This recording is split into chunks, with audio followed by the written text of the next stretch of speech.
Hello guys, it's Irish. Welcome back to my channel.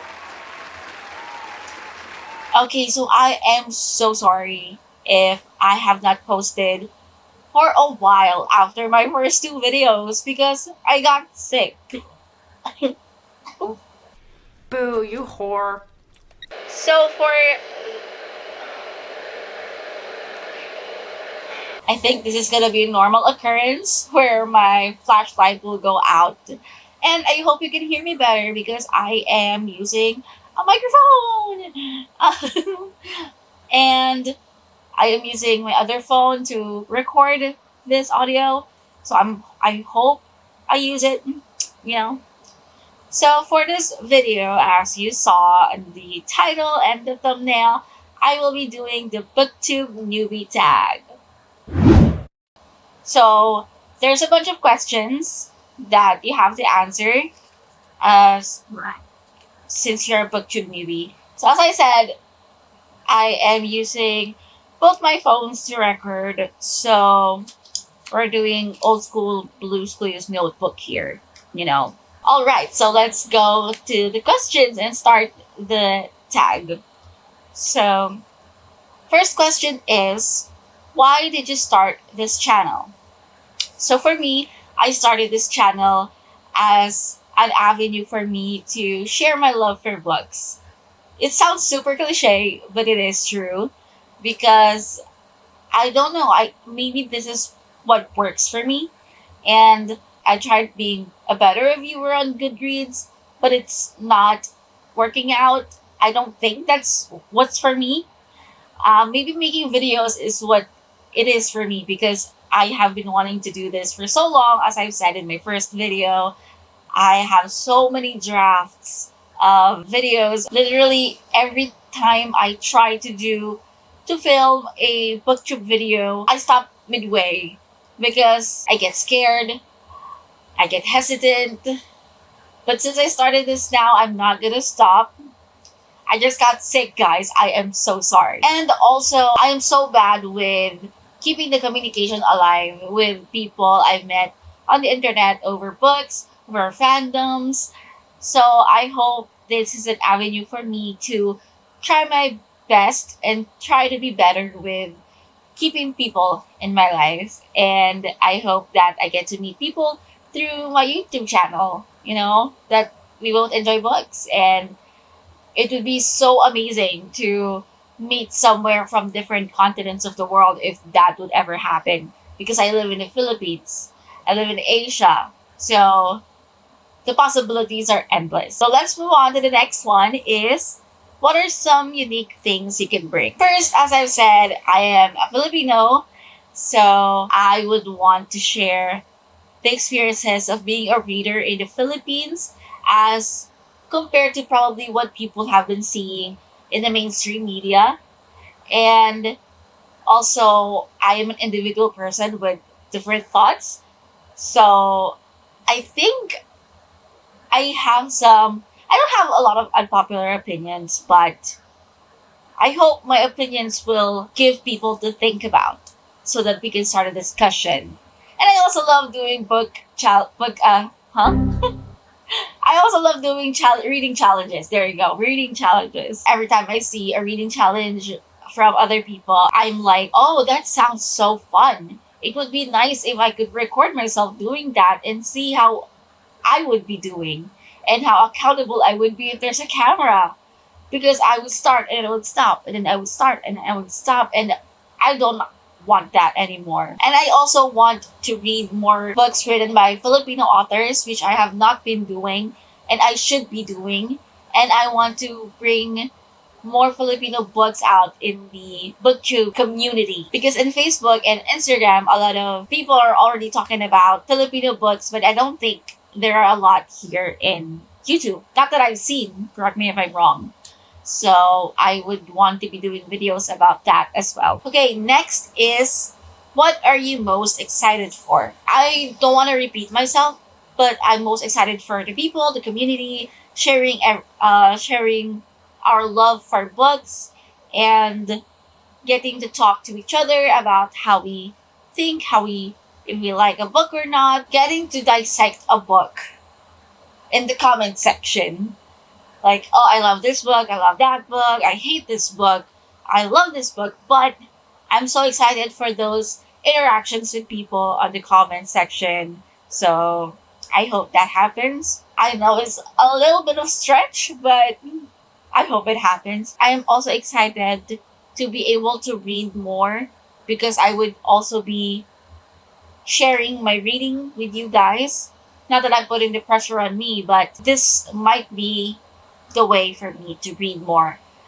If you've seen my first video, which is my April wrap up, I didn't read a lot in the first quarter of the year, and then I got out of my reading slump in April, and I'm going strong this May, hopefully trying to finish all of my TBR in May. I want to be able to read a lot of books again this year, as I did in 2024 when I got back into reading. The next question is, why do I love reading? I could go on and on about books, but I love reading because it transports me to places. It makes me experience different seasons that we don't experience here in the Philippines. You could be in a different time zone, you could be in a different setting, different country, a magical place.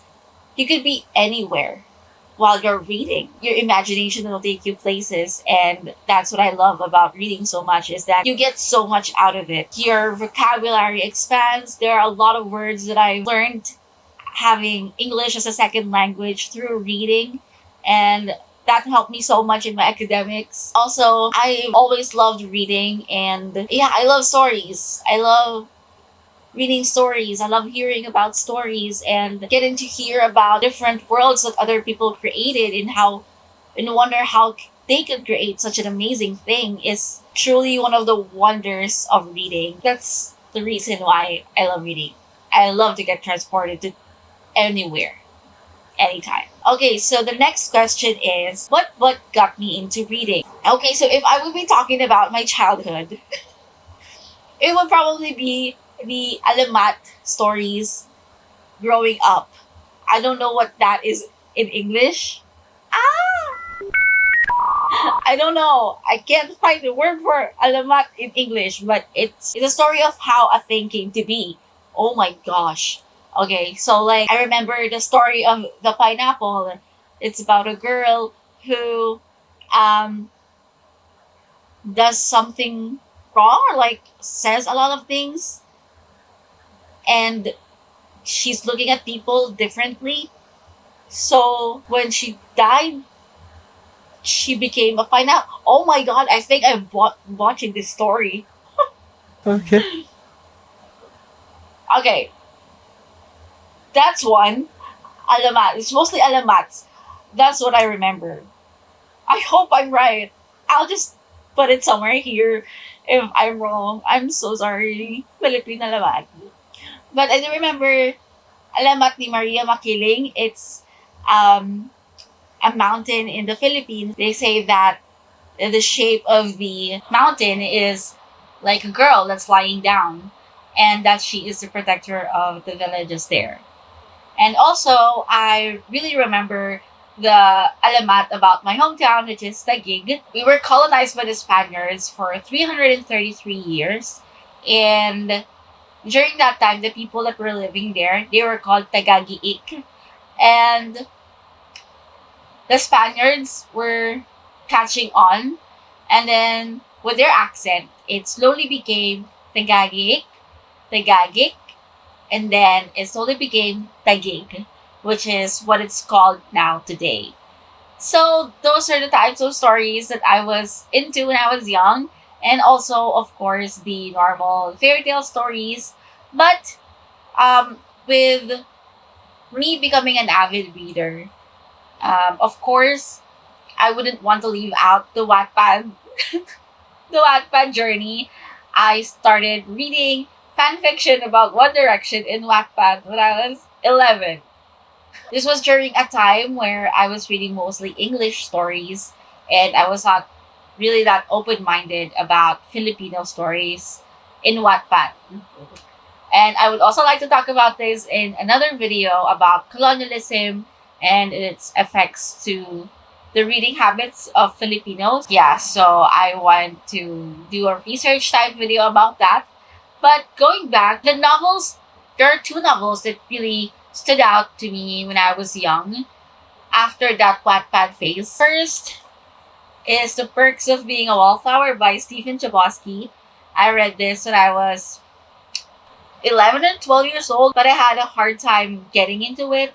Like, it took me a while to finish the book, and I appreciated it when I was around 13. Yeah, 13. When I was around 13, I really, really appreciated it and related to the story a lot. About how Charlie is a wallflower. That's how I'm usually like in social settings. I used to be very socially awkward. I still am now, but not as much. So, yeah, it also shaped my childhood and how I thought about life and how I thought about reading in general. Such a lovely book with heavy themes. And then I would want to talk about this part of my reading journey in a very detailed manner because I was a fan, a really, really big fan of Demi Lovato back then, and also Ariana Grande. So I followed their music, and I saw that they were doing a soundtrack for a movie called City of Bones. This is what it is. The song is Heart by Heart. I remember that. And then, of course, Almost Is Never Enough by Ariana Grande. So, I will just pull out the book, but this is not the first book that I read in this. So, I was searching for this book in the bookstore.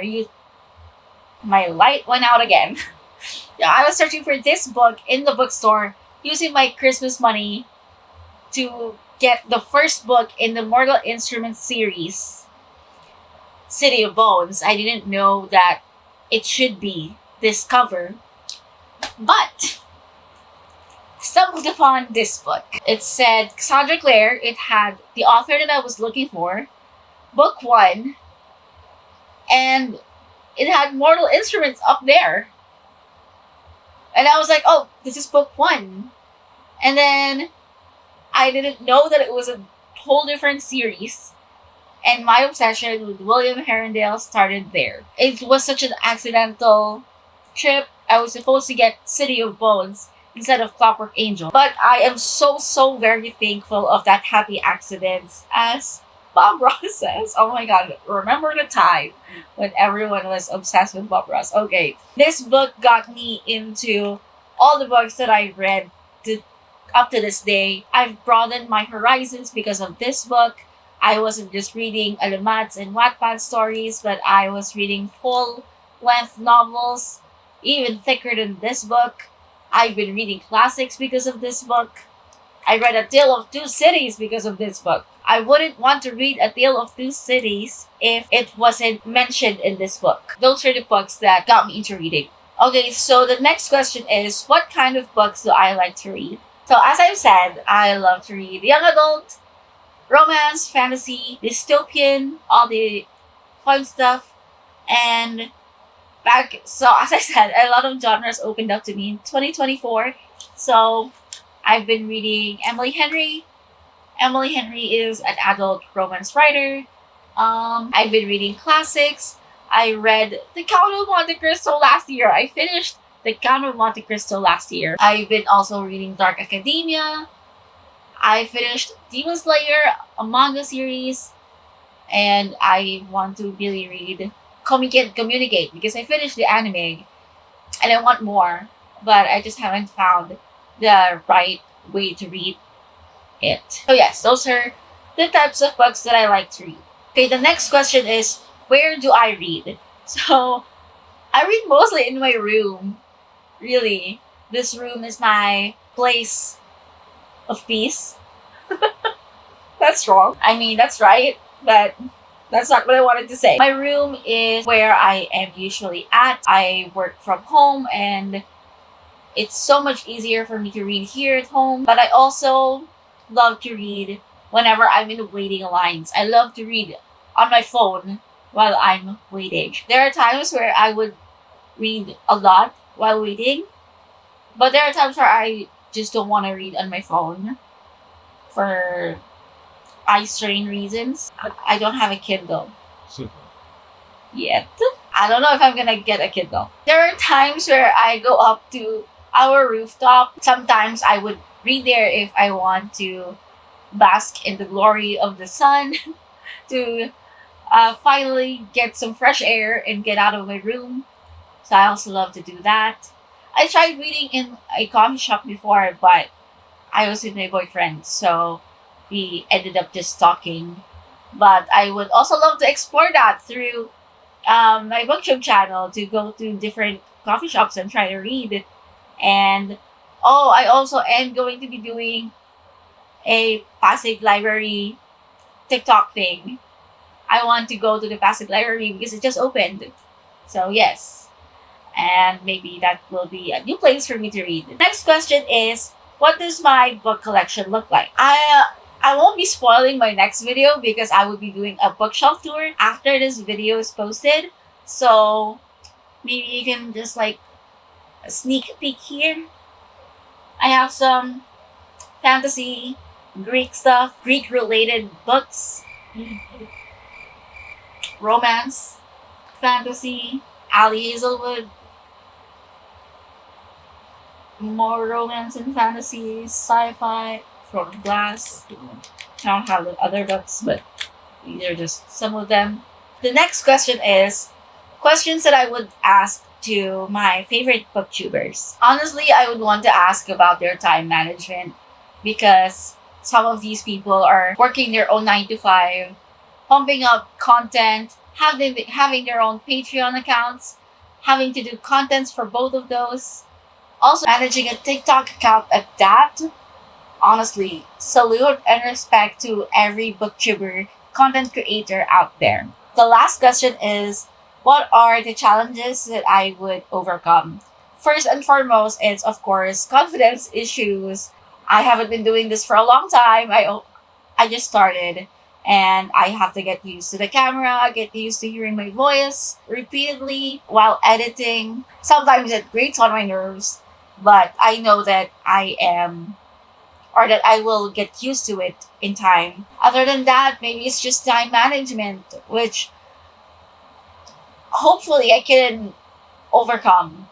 I will overcome, of course. Concluding thoughts, final thoughts. I hope that through this video you got to know me better and I finally, formally, officially introduce myself through this booktube newbie tag, and I hope that other people will find me, get to watch my videos, and let's have a discussion in the comment section because that's really exciting.